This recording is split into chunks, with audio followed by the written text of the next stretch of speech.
South की फिल्मों ने ऐसे साइको किलर किरदारों को पर्दे पर इतने रियल और खौफनाक तरीके से दिखाया है कि कई बार लगता है ये बस कहानी नहीं, कहीं ना कहीं सच्चाई भी है। ये फिल्में सिर्फ मर्डर दिखाने के लिए नहीं बनी, ये उस बीमार दिमाग की परतें खोलती हैं जो इंसान को इंसान नहीं एक शिकार समझता है। हर फिल्म में एक ऐसा मोड़ आता है जहाँ आप खुद सोच में पड़ जाते हैं, क्या वाकई कोई ऐसा भी हो सकता है। और सबसे अच्छी बात यह है कि अब ये सारी फिल्में हिंदी में डब होकर भी उपलब्ध हैं, मतलब डर अब और भी करीब है। तो अगर आप कमजोर दिल वाले नहीं हैं और उन फिल्मों की तलाश में हैं जो नींद उड़ाने के लिए काफी हों, तो इस लिस्ट को मिस मत करना। और लास्ट की 2 फिल्मों को जिन्हें अकेले देखने की हिम्मत हो तो ही देखना।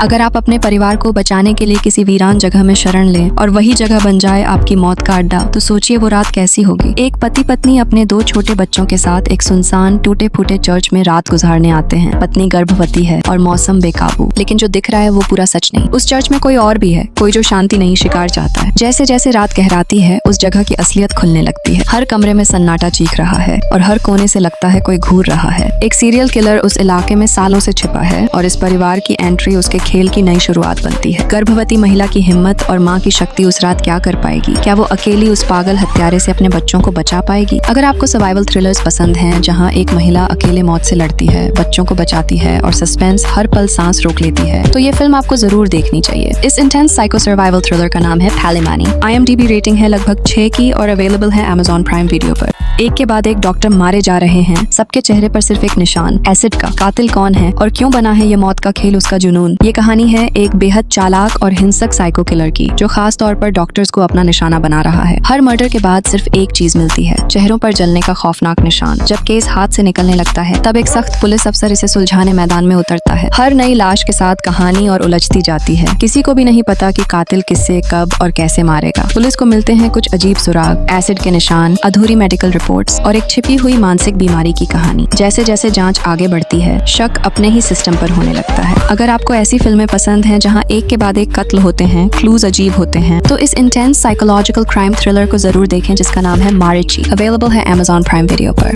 जब कोई कातिल अपना हर शिकार चुनता है सिर्फ जुड़वा बच्चों में से एक को, तो ये मामला सिर्फ जुर्म का नहीं, एक गहरी सोच और पुरानी चोट का भी बन जाता है। शहर में हो रही है जुड़वा बच्चों की रहस्यमयी हत्याएं। हर केस में एक मरा हुआ बच्चा और एक बचे हुए भाई या बहन के चेहरे पर वही डर, वही खामोशी। ACP अरविंद इस केस की जांच शुरू करता है, लेकिन जैसे जैसे सच की परतें खुलती हैं, वैसे वैसे ये मर्डर मिस्ट्री एक इमोशनल रोलर कोस्टर बन जाती है। हर मर्डर के पीछे एक खास पैटर्न है और हर पीड़ित फैमिली के साथ एक अनकही कहानी जुड़ी है। अरविंद केस सुलझाने की कोशिश में खुद को भी खोने लगता है, क्योंकि ये केस सिर्फ बाहरी दुनिया से नहीं बल्कि उसकी खुद की जिंदगी से भी जुड़ने लगता है। फिल्म का मिजाज धीमा जरूर है, लेकिन बीच बीच में आए ट्विस्ट आपको सोचने पर मजबूर कर देंगे। अगर आपको ऐसी थ्रिलर पसंद है जिसमें रहस्य के साथ साथ इमोशन भी गहराई से दिखाया गया हो, तो 11 को एक बार जरूर देखिए, क्योंकि इसका एंड आपको चौंकाने वाला है। एक अनाथालय में काम करने वाला शांत स्वभाव का लड़का चंदू अपनी जिंदगी में किसी भी तरह का शोर पसंद नहीं करता। वहीं दूसरी तरफ है एक निडर क्राइम रिपोर्टर शशि रेखा, जो एक के बाद एक होती हत्याओं के पीछे की सच्चाई तलाश रही है। दोनों की राहें टकराती हैं और फिर कहानी मुड़ती है एक ऐसे मोड़ पर जहां से लौटना नामुमकिन है। सभी सबूत एक बेहद पावरफुल हत्यारे की तरफ इशारा करते हैं, जो कोई और नहीं बल्कि एक साधारण दिखने वाला आदमी हो सकता है। शशि को शक है कि ये खेल जितना दिख रहा है उससे कहीं ज्यादा खतरनाक है, और जब वो चंदू की असली पहचान से रूबरू होती है तब उसके पैरों तले जमीन खिसक जाती है। क्या चंदू वाकई मासूम है या उसकी मुस्कान के पीछे छुपा है एक कैलकुलेटेड किलर? इस मर्डर मिस्ट्री थ्रिलर का नाम है भाला थंदा नाना। IMDb रेटिंग है 6.2 की और अवेलेबल है Disney+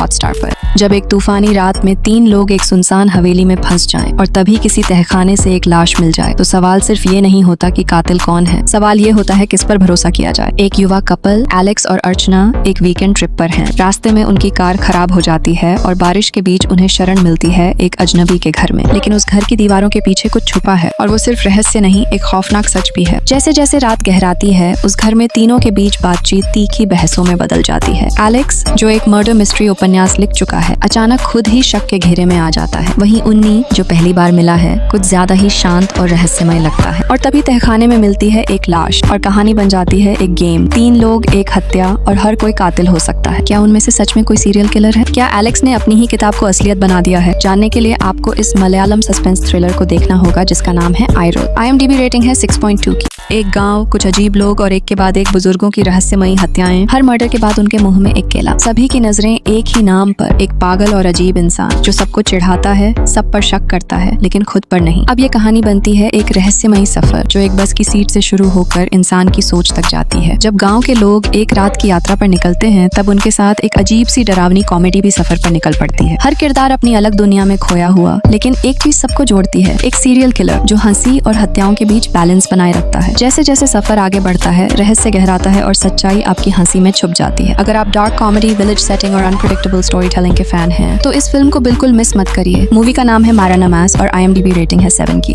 कहानी एक यंग लड़की की है जो पेशे से गेम डेवलपर है और अंदर से टूटी हुई है। वो अकेले एक बंगले में रहती है और एक भयानक हादसे के बाद PTSD से जूझ रही है। लेकिन उसकी असली लड़ाई तब शुरू होती है जब एक मास्क पहने सीरियल किलर उसकी जिंदगी में घुस आता है और तब ये खेल शुरू होता है, एक डरावना, अंधेरा और मनोवैज्ञानिक जाल जिससे बाहर निकलना आसान नहीं। हर बार जब वो हारती है, जिंदगी फिर से शुरू होती है। जैसे किसी गेम में 3 चांस दिए गए हों, वैसे ही उसकी जिंदगी भी 3 लाइफ पर चल रही होती है। लेकिन सवाल ये है कि क्या वो तीसरे मौके तक जीवित रह पाएगी या फिर ये सब सिर्फ उसके दिमाग का खेल है। अगर आप साइकोलॉजिकल थ्रिलर, हॉरर और सर्वाइवल गेम्स जैसे कॉन्सेप्ट्स में दिलचस्पी रखते हैं तो ये फिल्म जिसका नाम है गेम ओवर आपके लिए एक परफेक्ट चॉइस है। IMDb रेटिंग है 7.7 की और अवेलेबल है नेटफ्लिक्स पर। ये कहानी है रचना नाम की एक यंग जर्नलिस्ट की जो बैंगलोर के एक फ्लाईओवर पर हो रहे ट्रैफिक उल्लंघन पर रिपोर्ट बना रही होती है। लेकिन जैसे ही वो उन लोगों से मिलने जाती है जो यू टर्न लेते पकड़े गए थे, उनमें से लोग एक एक करके मरने लगते हैं और शक की सुई रचना पर घूम जाती है। पुलिस की जांच शुरू होती है, लेकिन सच वो है जिसकी कोई उम्मीद नहीं करता। एक एक कर मरते लोग, हर मौत एक रहस्य और एक फ्लाईओवर जो रात के अंधेरे में अपने सीक्रेट छुपाकर बैठा है। रचना खुद भी डर और गिल्ट के बीच फंस जाती है। क्या वो असली कातिल को पकड़ पाएगी या खुद इस अजीब सी कहानी का हिस्सा बन जाएगी? हर नया खुलासा पहले से ज्यादा चौंकाने वाला है और जब रचना को सच्चाई का अंदाजा होता है तब तक बहुत देर हो चुकी होती है। क्या ये हत्याएं कोई साइको किलर कर रहा है या कोई अंधेरी ताकत इसका जिम्मेदार है? जानने के लिए आपको इस साइकोलॉजिकल सुपरनैचुरल थ्रिलर को देखना पड़ेगा जिसका नाम है यू टर्न, जिसकी IMDb रेटिंग है 7.4 की। क्या हो जब एक लाचार दिमाग से लड़ता हुआ इंसान उसी दिमाग में छुपे एक कातिल की तलाश कर रहा हो और जब हत्यारा हर बार मुस्कुराता हुआ नजर आए तब डर सिर्फ चेहरे से नहीं यादों से होता है। ये कहानी है एक ऐसे रिटायर्ड पुलिस अफसर की जो अल्जाइमर्स की बीमारी से जूझ रहा है। वो भूलने लगा है, लेकिन एक के बाद एक होते खौफनाक मर्डर उसे फिर से एक केस में खींच लाते हैं। हर शिकार के चेहरे पर बना एक अजीब मुस्कुराता हुआ निशान और धीरे धीरे सामने आता है एक ऐसा कातिल जो खुद पुलिस की नजरों में नहीं बल्कि उसके दिमाग के कोनों में छुपा है। जैसे जैसे कहानी आगे बढ़ती है, मेन कैरेक्टर की हालत बिगड़ती जाती है। उसकी यादें टूटती हैं, पर फिर भी वो केस छोड़ने से इनकार नहीं करता है। कातिल के हर कदम पर शक गहराता है। क्या ये सब किसी की प्लानिंग है या ये सब उसकी खुद की इमेजिनेशन है? डर का माहौल, धुंधली सच्चाई और धीमी रफ्तार फिल्म को एक साइकोलॉजिकल थ्रिलर का रूप देती है। मूवी का नाम है द स्माइल मैन, जो ऑफिशियली हिंदी डब्ड में आ चुकी है। ये कहानी है माहा की, एक सिंगल मदर जिसकी बेटी के साथ होती है एक खौफनाक घटना। शहर में बच्चियों के गायब होने का सिलसिला चल रहा है और माहा इस जुर्म का अगला निशाना खुद बन जाती है। जब सिस्टम जवाब नहीं देता तो वो खुद निकलती है हत्यारे की तलाश में, लेकिन हर कदम पर उसे ऐसे राज मिलते हैं जो उसे भीतर तक तोड़ देते हैं। शहर के अलग अलग हिस्सों से बच्चियां गायब हो रही हैं और हर केस का पैटर्न एक जैसा है, लेकिन पुलिस इन मामलों को सीरियसली नहीं लेती। माहा को जब लगता है कि उसकी बेटी भी इसी सीरियल किलर की शिकार बनी है तो वो खुद हाथ में सबूत लेकर निकलती है, पर जो सच्चाई सामने आती है वो किसी ख्वाब नहीं, डरावने कबूस जैसी है। कौन है ये कातिल और क्यों बना रहा है मासूम बच्चियों को अपना निशाना? जानने के लिए आपको इस इंटेंस साइको थ्रिलर ड्रामा को देखना पड़ेगा जिसका नाम है माहा। अवेलेबल है Amazon Prime Video और आहा पर।